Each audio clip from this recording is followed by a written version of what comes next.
kita semuanya perlu bertobat kepada Allah Subhanahu wa taala dan perlu kembali ke jalan yang Allah ridhai. Umur kita udah banyak berlalu dalam keadaan lupa, dalam keadaan kita menganggur, sedangkan kita yang paling kita butuhkan adalah bekalnya kita untuk akhirat. Bekal kita untuk akhirat itu berupa ibadah adalah manfaat jika kita telah meninggal dunia dan jika kita waktu meninggal dunia. Harta akan tidak manfaat ketika kita sudah sakit keras, sudah waktu nazak, nggak manfaat. Rumah nggak ada manfaatnya. Ya ibadah kita yang akan meringankan sakaratul maut dan akan bisa membuahkan mati husnul khotimah. Demikian juga setelah mati, yang dapat kita bisa menjawab pertanyaan mungkar dan nakir, kuburan kita semakin menjadi kebunan surga, itu semuanya adalah karena amal ibadah kita.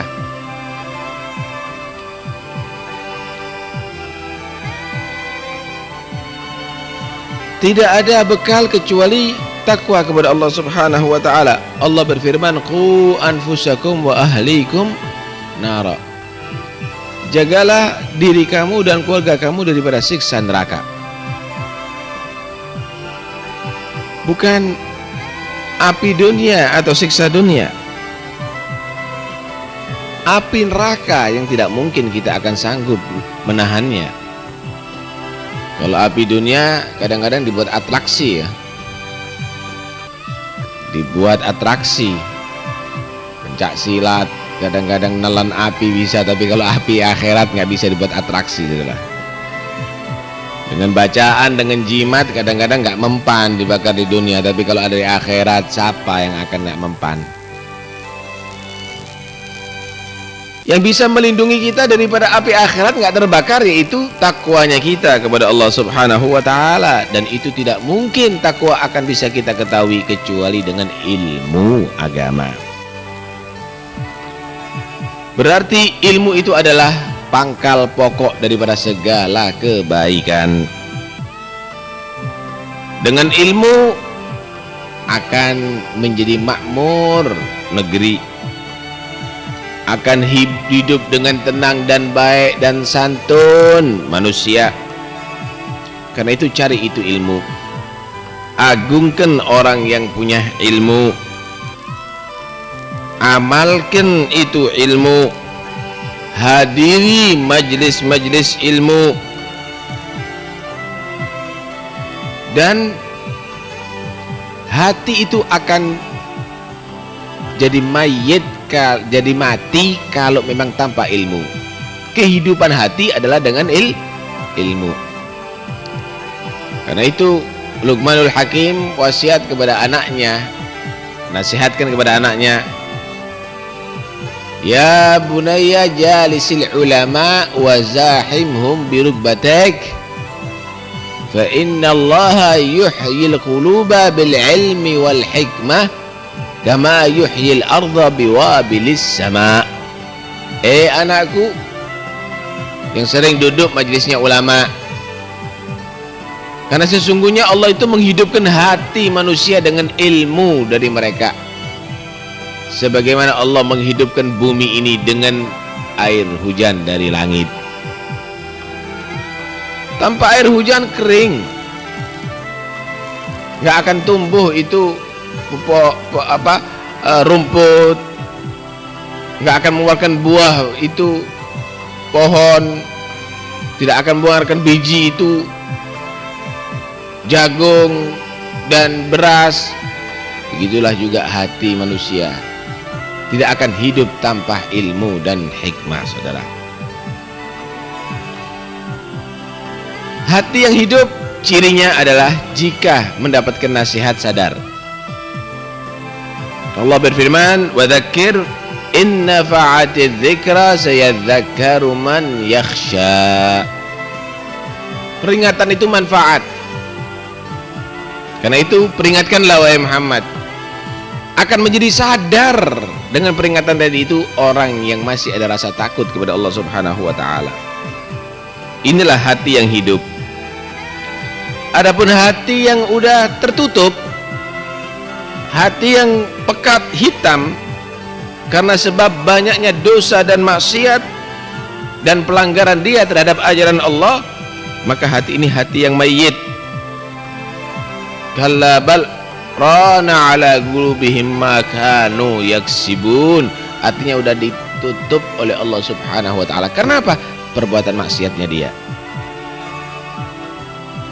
Maksiat jelas keterangannya.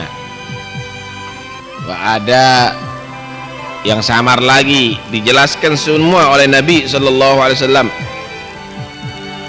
Demikian Quran udah jelas menerangkan apa itu maksiat yang harus kita hindari dan apa yang perbuatan yang harus kita lakukan daripada kewajiban. Begitu juga para sahabat Nabi, mereka adalah orang yang berjasa, yang membawa ilmu dari Nabi untuk sampai kepada kita, dan ilmu yang dari beliau, Islam dan iman ini murni, nggak ada di kacu. Jangan percaya kalau ada menyatakan udah dirobah, udah di kacu sama lainnya. Nggak percaya. Murni dibawa oleh orang-orang yang soleh dari Nabi, dibawa oleh sahabat, dibawa oleh tabi'in sampai kepada kita semuanya. Karena itu kita bersyukur, kita harus terima kasih dengan para ulama, jazallahu ulama khaira, mereka yang telah melestarikan, menjaga itu ilmu. Jangan percaya, wah ilmu itu udah dirobah-robah, ilmu itu sudah itu banyak dipalsu, banyak dirobah. Jangan percaya, itu orang yang nggak punya ilmu yang ngomong gitu itu. Ilmu yang dari Nabi ini dijaga oleh Allah Subhanahu wa taala. Karena itu tidak ada kedudukan yang melebihi daripada ilmu, dan tidak ada keburukan melebihi daripada kebodohan. Allah Subhanahu wa taala berfirman dalam Al-Qur'an, "Innallaha astafa lakumuddina fala tamutunna illa wa antum muslimun." Sesungguhnya Allah telah memilihkan bagi kamu sekalian agama. Agama apa? Islam. Maka jangan sekali-kali kamu mati kecuali dalam keadaan Islam. Ini kaf khitab bukan hanya kepada umat Muhammad, bukan kepada umat Nabi tertentu, tapi itu mulai zaman Nabi Adam sampai hari kiamat.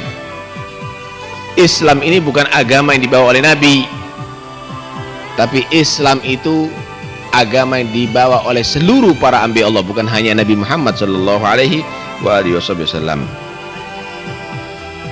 Agama Ahmadi dan Muhammadi ini pertahankan sampai mati.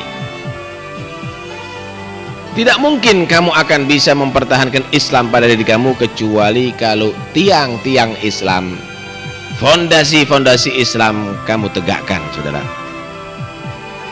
Bendera itu akan berkibar kalau ada tiangnya. Kalau bendera nggak ada tiangnya, benderanya dilempit, disimpan, ada di kotak atau dalam lemari. Islam juga begitu, bisa berkibar kalau memang ada tiangnya. Apa tiangnya?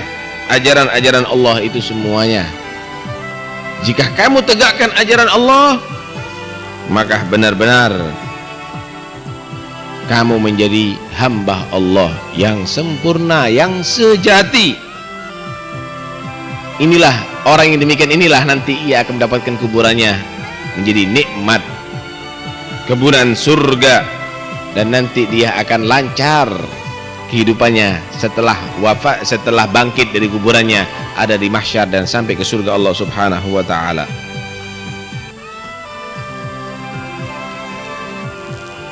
Hati-hatilah kamu daripada terjerumus dalam perbuatan maksiat. Itu adalah urusan yang sangat berbahaya. Kalau udah ada peringatan, awas, listrik tegangan tinggi, maka kamu nggak berani mendekat-dekat. Kenapa? Berbahaya. Awas, zat kimia berbahaya, maka kamu akan pakai, kalau kamu mau bekerja, pakai baju khusus, pakai kaos tangan khusus. Awas, awas, awas, jangan sampai ada api, karena di sini ada bensin misalnya, itu juga kamu akan menghindarkan, kamu nggak merokok ada di situ. Begitulah Allah menyatakan awas maksiat, awas zina, awas minuman khamr, awas narkoba, awas maksiat kepada Allah. Kenapa? Itu tegangan tinggi, saudara. Itu adalah maksiat kepada Allah Subhanahu. Itu akan bisa menyebabkan kamu masuk ke neraka Allah Subhanahu wa ta'ala. Sedangkan sekarang, masya Allah, maksiat udah di mana-mana. Kamu lihat, merajalela. Satu pun kadang-kadang di antara pejabat negara yang mau peduli nggak kita dapatkan. Kadang-kadang begitu. Pelacurnya, warianya, yang membuat dosa besar itu, homernya, judinya, kadang-kadang dianggap enteng. Kenapa? Itulah kebodohan. Dianggap udah berhasil dia kalau udah jadi pejabat, padahal belum tentu dia di surga. Banyak nanti yang ada di atas dunia tadi itu dikawal, dihormati, kalau ketemu tegak semuanya, siap menghormati, tapi disiksa di neraka, dibekembek di neraka. Banyak itu, saudara. Karena itu celaka sekali bagi orang yang alim kalau dia tadi itu diem, nggak mengamalkan ilmunya, nggak mengajarkan ilmunya. Dan celaka sekali bagi orang yang bodoh kalau dia tadi itu tidak mempelajari ilmu. Hadiri majlis-majlis ilmu, tanya kepada ulama dalam urusan-urusan yang mungkin kamu tidak ketahui, urusan agama, ibadah, sholat misalnya. Tanya. Sholat kadang-kadang berantakan, sujudnya, rukuknya, tumakninanya, apalagi khusyuknya kacau dari dulu. Padahal Allah itu menghendaki semuanya bagus. Innallaha katabal ihsan ala kulli syai'. Allah itu menentukan harus diperbagusi dalam segala sesuatu. Tuh lihat bagaimana. Fa idza dzabhtum fa ahsinu dzibhah. Kalau udah kamu itu memotong hewan, jangan serampangan. Hewan itu boleh kamu nikmati dagingnya, tapi yang sopan juga kalau motong. Kambingnya ditidurkan dengan baik, dengan lemah lembut. Pisaunya ditajamkan, kemudian dengan berzikir kepada Allah Subhanahu wa ta'ala. Kalaupun membunuh, misalnya menghukum orang dengan rajam kah, atau orang kafir yang dibunuh kah, itu pun tidak boleh disiksa. Perlakukan dengan baik. Kalau hanya kepada binatang aja baik, masa kamu, perlakuan kamu terhadap Tuhan kamu seada-adanya? Sholatnya nggak baik, rukuknya nggak baik, bacaan Fatihahnya nggak baik. Karena itu, jika kamu melaksanakan sholat dengan bagus, dan itu tiangnya agama, urusan kamu akan dijadikan bagus oleh Allah. Coba pakaian yang paling rapi untuk sholat, yang paling khusyuk untuk sholat. Jadi sholat itu prioritas utama kamu. Insya Allah seluruh urusan kamu akan jadi bagus. Kenapa? Kamu diridhoi oleh Allah Subhanahu wa ta'ala. Dan itu bagus yang kamu rasakan, yang kamu nikmati, bukan hanya di dunia, sampai ada di akhirat, lancar semuanya. Nah itu, ilmu ini satu kebutuhan. Ilmu ini adalah satu kebutuhan bagi kita. Kebutuhan untuk duniawi maupun kebutuhan untuk ukhrawi. Jangan sampai kita sia-siakan umur kita dalam keadaan tetap lupa, kurang tak tubuh lupa. Mulai kita balik sampai sekarang ini, si kurang dah lupanya kita kepada Allah ini. Si kurang bodoh kita ini. Mau kita tambahi bodohnya kita. Kita robah. Sekarang tidak berjalan kalau perlu sedetik pun kecuali kita tambah ilmu. Kalau enggak sejam kita harus tambah ilmu. Walaupun satu hadis, walaupun satu ayat. Kalau enggak mampu satu hari satu hadis dah. Atau satu hari satu ayat. Minimal dengarkan nasihat. Kun aliman au muta'alliman au mustami'an au muhibban wala takunul khamis fatahlik. Jadi orang yang ngerti. Nggak mampu saya sudah tua. Jadi orang yang mau belajar. Nggak bisa saya, nggak ada waktu. Jadi orang mau dengarkan nasihat.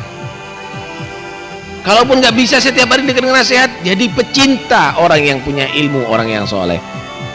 Udahlah punya ilmu, wala dia belajar, wala dengarkan nasihat, kemudian wala dia cinta, malah mengkritik, membenci, bicarakan, mencaci. Fatahlik, kamu akan celaka nantinya. Mudah-mudahan insyaallah kita jadikan orang yang selamat. Wallahu a'lam. Ada qasidah para kawan.